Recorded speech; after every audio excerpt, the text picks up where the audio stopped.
in accountability and the integrity of elections. It is also potentially important to understand the requirements leveled and must meet the bar of credible election. It becomes an obstruction to democratic consolidation. He described the decision as suspicious, suggesting that it may be a deliberate attempt to leave room for electoral manipulation. Oshintokan further faulted the Senate's justification for rejecting the amendment, saying there is no credible explanation for the decision. Also, he says there is no tenable explanation for what they have done. Using e-transmission makes the election of the counting of votes as susceptible to manual interference. While expressing concern over public distrust in the process, Oshintokan said the Senate's decision or Senate's action may not lead to voter apathy, but rather increase vigilance at the polling units. However, to clarify the concern about e-transmission, let's take a listen to Senator Eyinara Baribe speaking recently via a monitored program where he described exponentially the essence of what exactly the Senate disclosed they wanted to pass. Also, while expressing these concerns, other Nigerians and public analysts have said the 2027 election may be called a done deal if the Senate was compromised in the process. However, the Senate has denied ever not agreeing or consenting with the e-transmission of results, saying there's a difference between e-transmission and real-time transmission of electoral results, maintaining what was in the Electoral Act and insisting that the changes were extremely sought to and not 100% what it is. Also, Senator Godswill Akpabio just yesterday tried to clarify the situation about the e-transmission of results or the live transmission of results. You do know that the Senate all this while during the renewal, or rather a lot of introspects into the Electoral Act, has said they would be in a closed door to decide how some of the decisions will be made, whether it be general collaboration amongst the senators. However, Nigerians have called out the Senate as to why they decided to go closed door in deciding the review of the Electoral Act. Let's take a listen to Eyinara Baribe. There was a real confusion.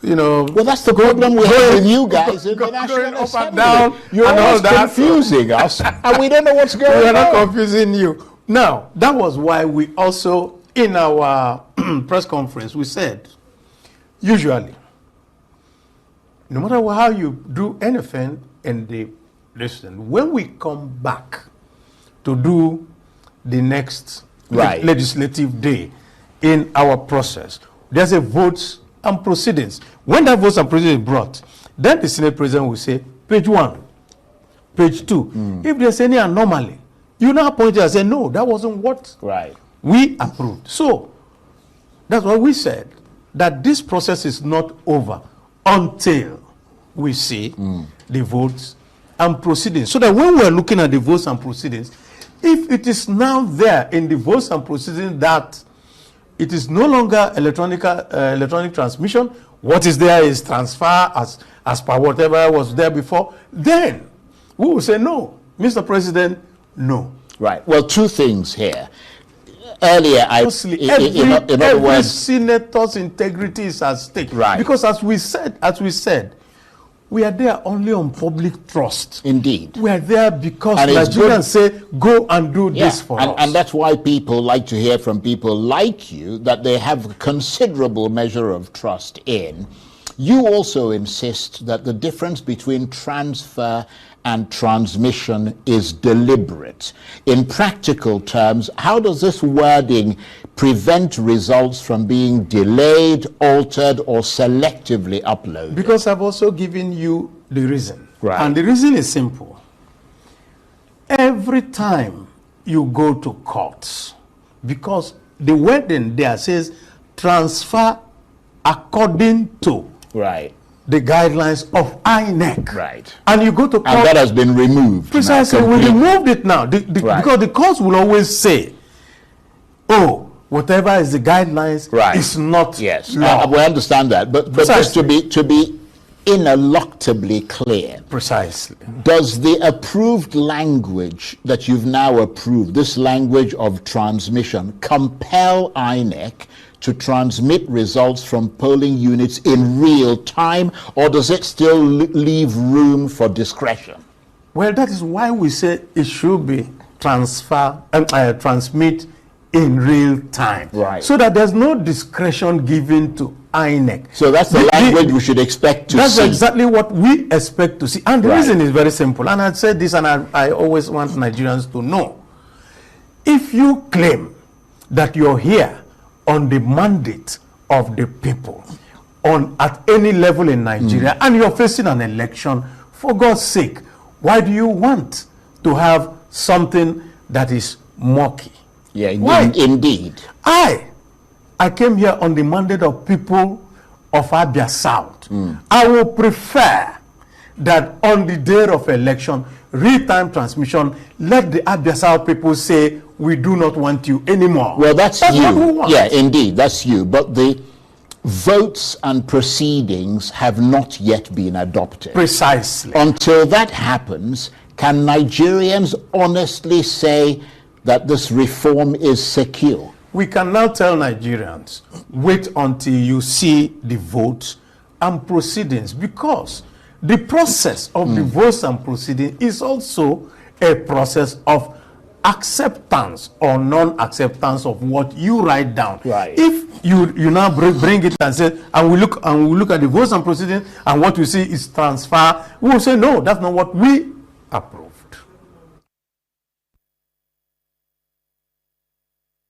That was Senator Aina Barabe speaking there and making confirmation and clarifications as to what the Senate passed, which they actually say may be quite different from what was announced.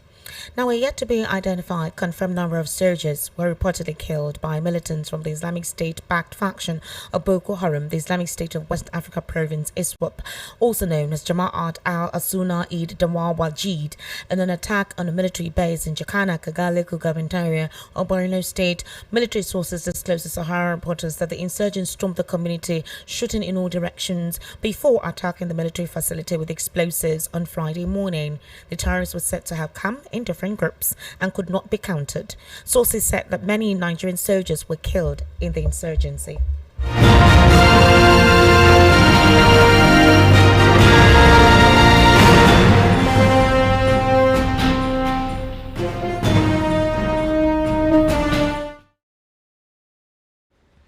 However, during the attack, the gunmen burned armored tanks, military vehicles, and made away with unquantifiable ammunition. This is coming a few days after many soldiers were killed in an attack on another military base in Sabongari, Damboa local government area of the state. A few days before the attack, 7 military personnel, including a newly promoted lieutenant colonel, were killed in an ambush by the terrorists. And still on the world news, at 6, the chairman of the All Progressives Congress in Edo State, Jarrett Tenebe, has attacked the African Democratic Congress, saying the party has no political value in the state. He described the ADC as a weak platform and claimed it poses no challenge to the ruling party. Tenebe made the remarks while reacting to statements credited to former APC National Chairman and ex-Edo Chief John Odige Onyegun, who recently joined the ADC. Odige Onyegun has suggested that the APC was worried about the growing influence of the opposition party in Edo State. The APC chairman rejected that claim. He said his party was not disturbed by the ADC and remained focused on strengthening its structure ahead of future elections. According to him, the APC is busy expanding its membership and mobilizing supporters across the state. He insisted that the ruling party is firmly in control of Edo politics and has no reason to fear the opposition. Tenebe accused the ADC of struggling with internal problems. He said disputes within the party, especially over its state secretariat, were responsible for the recent public attacks on the APC. He also claimed that many political parties were collapsing into the APC in Edo State and across the country. He added that the party's ongoing electronic registration exercise had attracted more members than expected. Questioning the presence of the ADC in Edo State, Tenebe said only a few familiar names were associated with the party. He mentioned Odige Onyegun and former governor Oseyimen Osunbo as the only figures in the ADC within the state. The APC chairman further alleged that both men failed to pay their party dues when they were members of the APC. He said the party had calculated the unpaid dues and would soon demand for payment from them. Tenebe maintained that the APC remained disciplined and united, unlike the ADC, which he described as unstable and disorganized, filled with gay people. You're currently listening to the World News right here on Voice of the People, 90.3 FM. We'll take a very short break. When we return, we'll head into a news analysis segment where I'll be joined via the telephone with Barrister Darlington Agumor, who is a political, national, and social affairs commentator, to kindly stay with us.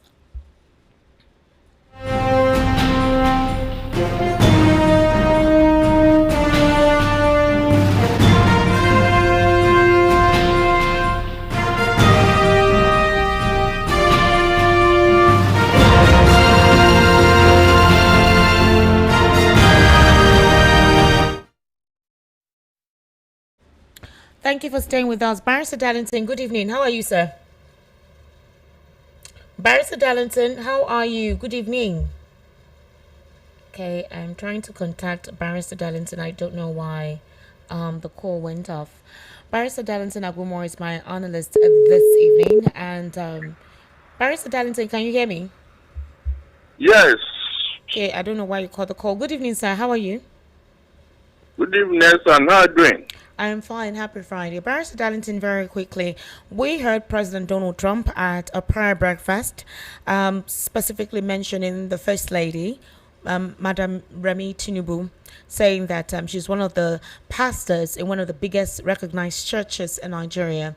A couple of Nigerians have said that it's a good development, considering the fact that there have been a lot of backlash on President Tinubu with the insecurity ongoing in the country, especially when Trump on December 25, 2025, and complained about the jihadist movement in Nigeria, where Nigeria was designated as a country of particular concern and a country that supposedly is going through Christian genocide.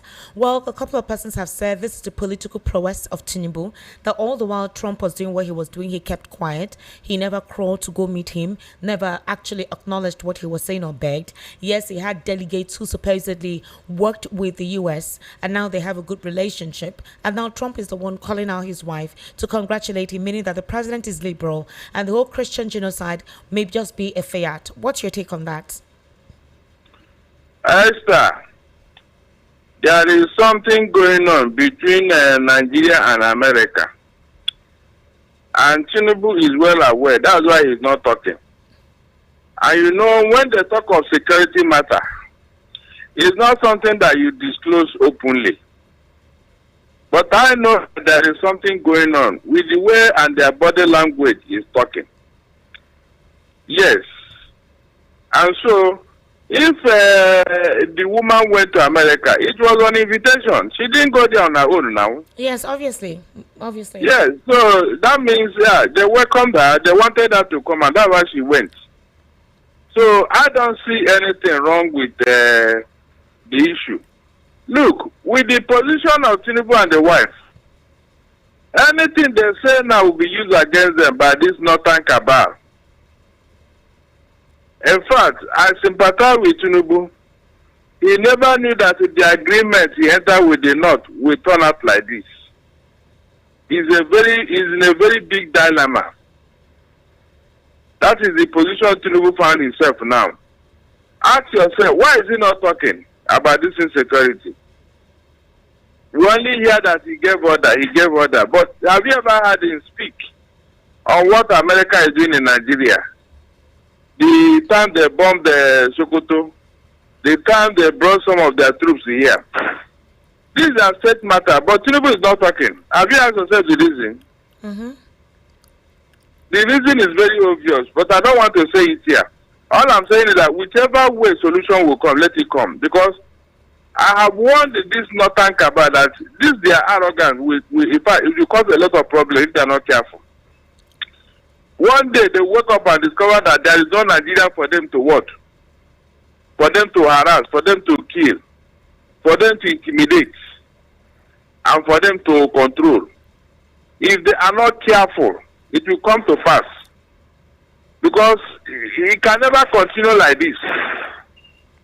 I have advised northern leaders, the earlier you come together and talk to yourself, the better. Because the whole world is watching now. The world has moved on. Yes, you don't want to move on. How long will you continue to kill Christians because you want to Islamize Nigeria? You know it will not happen. Rather, it will cause problem for you.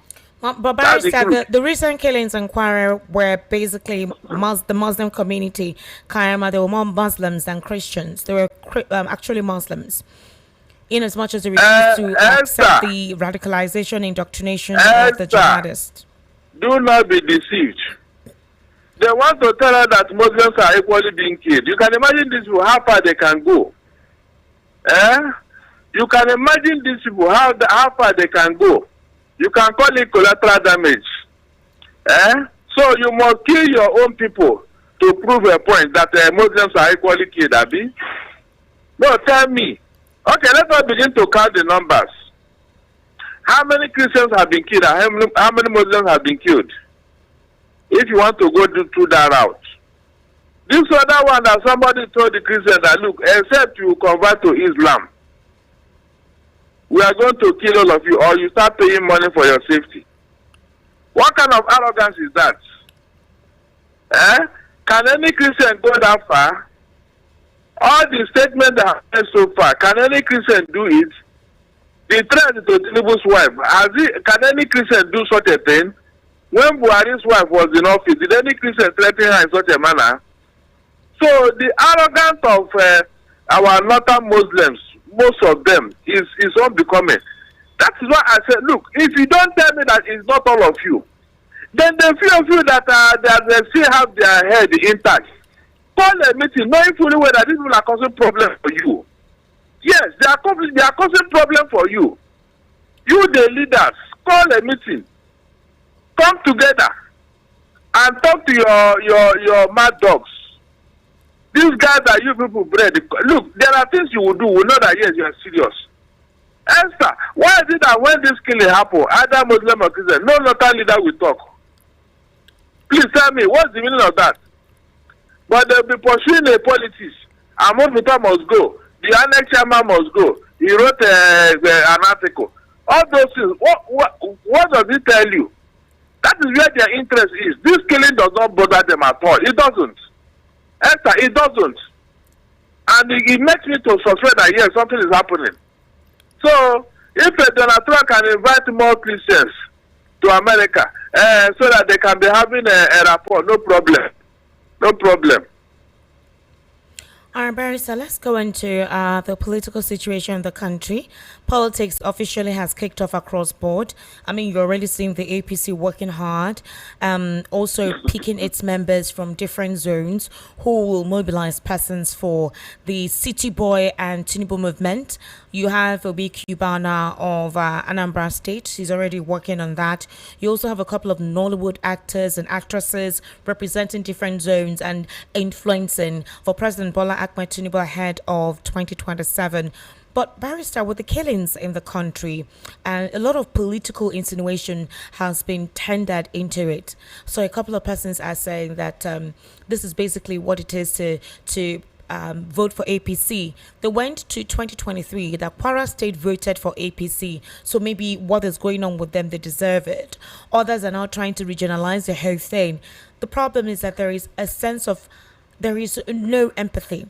Apathy has filled the political space. The real conversation that is meant to be had is not what is being had. They're either politicizing it or there are ethnic undertones among certain persons having to talk about the situation in Nigeria, specifically in Kwara. Also, they're talking about it on international spaces. A couple of persons are saying this is what we're going through in the country. So the big question is this, Barrister Darlington. What happened? Is it the politicians that are the ones creating the destabilization in the polity, or Nigerians themselves have decided to remain divided at this point in time where the death of people is now being sensationalized? I have advised Tinubu from the beginning about 2 years ago that he should remove sentiment out of his administration so that he can focus on what is right. But apparently, he thought the so-called master strategy will solve the problem. Now the whole thing has boomerang. He can no longer handle it. Tinubu is fighting for a political survival. He believes that some people want to put spanner in his works. He believes that some people are working against his presidency. And so he's now trying to survive. He wants to put everything in place so that he can win 2027. Do you blame him? You cannot blame him. So whatever is happening now, Tinubu believe that it is a conspiracy against him and his administration. And so whichever way he will use to overcome them, no problem. That is the way I think. That is what I think is going on here. Because ask yourself, what are they fighting for exactly? What are you for? What is the killing for? What is the adoption for? You just want to create problem so that the administration will not focus. The administration will not move on. Remember that they used this method for Jonathan. Remember what they did to Jonathan. So, I mean, are you surprised? You cannot be surprised now. The North are not getting what they wanted from Tinubu. And so they feel that the only way is to unleash this insecurity. Make the whole place ungovernable.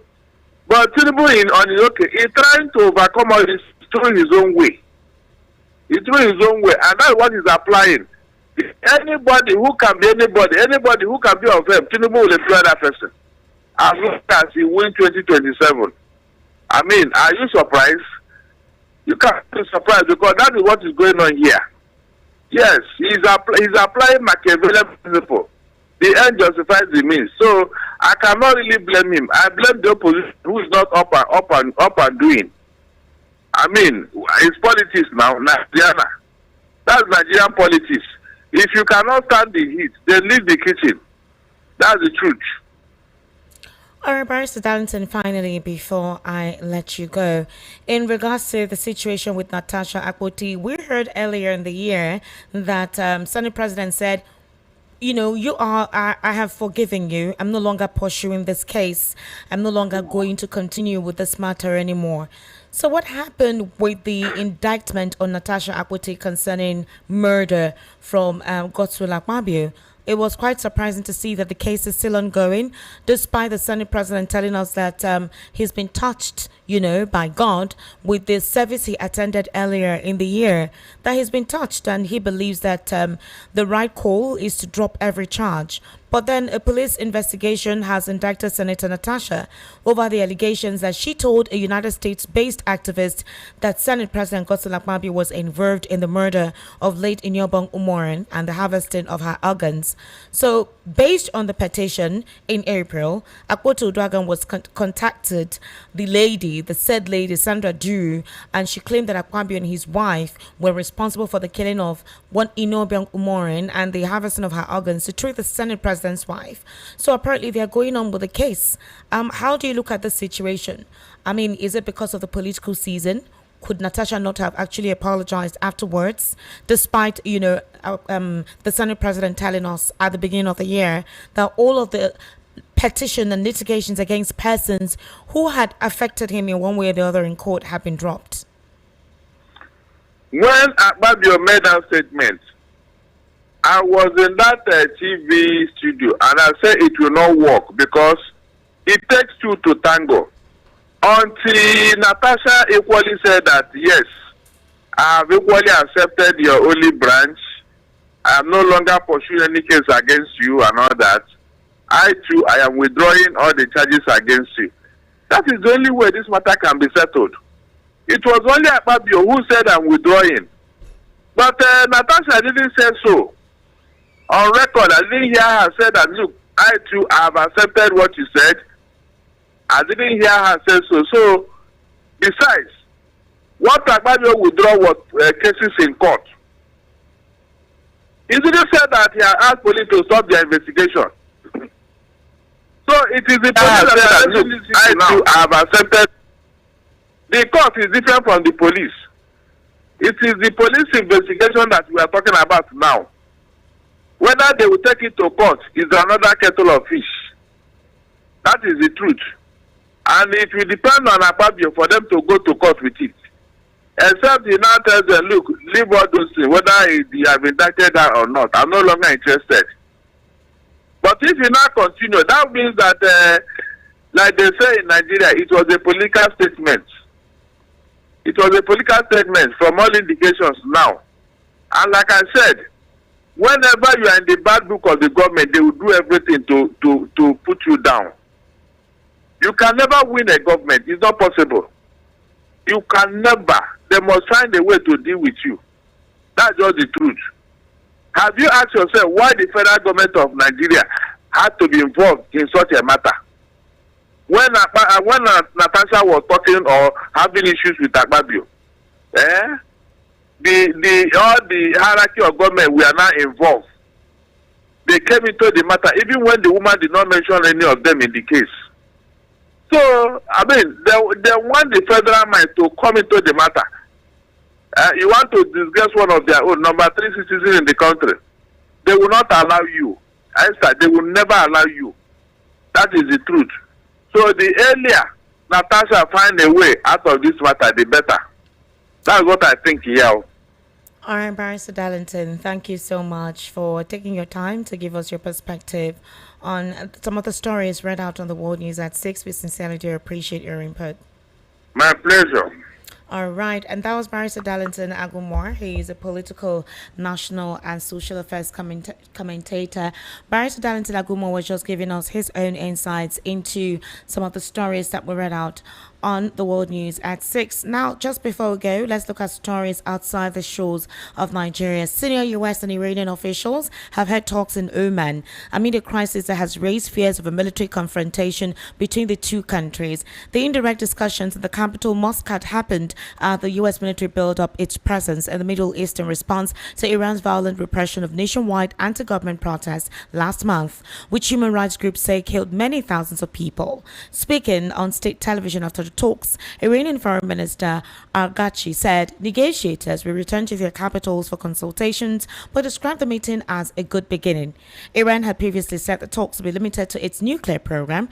The U.S., which is demanding Iran freezes its nuclear program and discards its stockpile of enriched uranium, had said they should also involve Iran's ballistic missiles and the country's support for regional armed groups. Earlier, Oman said its foreign minister had held separate talks with Arghachi and U.S. Special Envoy Steve Witkoff and President Trump's son-in-law and emissary Jared Kushner. It said the consultations focused on preparing the appropriate conditions for resuming diplomatic and technical negotiations. The last round of talks between the U.S. and Iran over the Iranian nuclear program had been scheduled for last June but collapsed after Israel's surprise attack on Iran.